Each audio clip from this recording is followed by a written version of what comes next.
Doctor പ്രസവം കഴിഞ്ഞിട്ട് 1 മാസമായി കുഞ്ഞിന് കൊടുക്കാൻ മുലപ്പാൽ കുറവുള്ള പോലെ തോന്നും.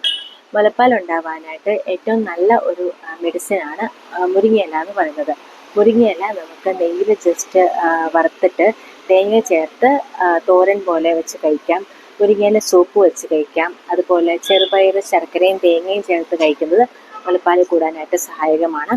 മെഡിസിൻസിൻ്റെ കാര്യം എടുക്കുകയാണെങ്കിൽ അതുപോലെ ചെറുപയർ ശർക്കരയും തേങ്ങയും ചേർത്ത് കഴിക്കുന്നത് മുലപ്പാൽ കൂടാനായിട്ട് സഹായകമാണ്.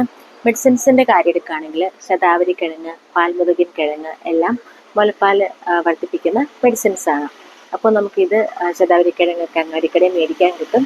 തൊലിയൊക്കെ കളഞ്ഞ് പാലിൽ വേവിച്ച് അരിച്ച് കുടിക്കാവുന്നതാണ്.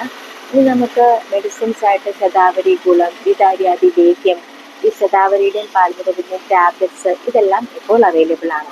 കുഞ്ഞ് നന്നായിട്ട് ഉറങ്ങുന്നുണ്ട്, നന്നായിട്ട് മൂത്രമൊഴിക്കുകയും മലമ്പുകയൊക്കെ ചെയ്യുന്നുണ്ടെങ്കിൽ ആവശ്യത്തിന് പാല് കുഞ്ഞിന് കിട്ടിയെന്ന് തന്നെയാണ് അർത്ഥം.